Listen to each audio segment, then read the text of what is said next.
Hi, my name is Andrew Chase from AskAndyAnything.info, and I am one of the most viewed writers on Quora. I have a master's in spiritual psychology and have been studying spirituality and Zen Buddhism since I was a teenager. And I give no BS answers to people's questions on the most challenging topics that are out there. Today's question is, my longtime girlfriend has been cheating on me with the same guy for a year and isn't stopping. I'm debating whether I should apologize to her for failing to be the boyfriend she needs. Will this significantly improve the situation? The short answer is no, it won't.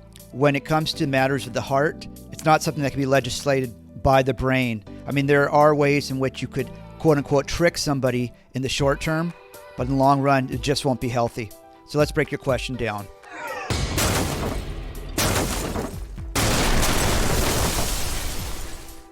Okay, you said it's my longtime girlfriend has been cheating on me with the same guy for a year and isn't stopping. Obviously, she's moved on. And you may say, well, why didn't she just say to me that she's found somebody else and she wants to move on? And the reason is there's no rule book for being a human. And a lot of times it feels easier to have the other person make the decision to end the relationship. So subliminally, what she is telling you is she's not interested in you. She wants to break up. So what she's doing is everything in her power to make you break it off so she doesn't have to feel like she's the bad person in the relationship. And I know that sucks, but that's just how it goes. Part 2. I'm debating whether I should apologize to her for failing to be the boyfriend she needs. Well, you are who you are. I am what I am. And so you can't fail at being yourself, and you can only give as much as you're able to. Everyone has different emotional yardsticks in which they measure how a relationship should be.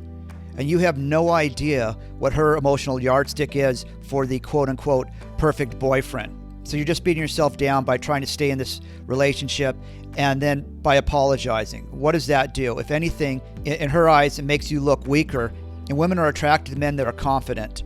I've been around the block, and this is something that generation after generation hasn't changed.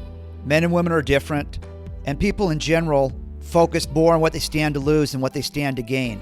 There's a book called The Game, and the guy who wrote the book spent a few years interviewing and traveling with the biggest pickup artists in the world to find out what their secret was. His latest, The Game, details his journey into the secret world of pickup artists. He knows how to do it, and he's here tonight to try to seduce me. Please say hello to Neil Strauss. Here's the thing. They were very successful at getting women, but they weren't successful at keeping them in terms of relationships because they did things to trick the woman, to make the woman think that they were interested. They would create social value, and then they would ignore them. You've probably heard about negging. And I'm not going to go into too much detail on this, but the point is, if you're looking for a long-term relationship that's balanced, what you want to do is get out of this one immediately. I mean, you're already out of it. It's just no one said it yet.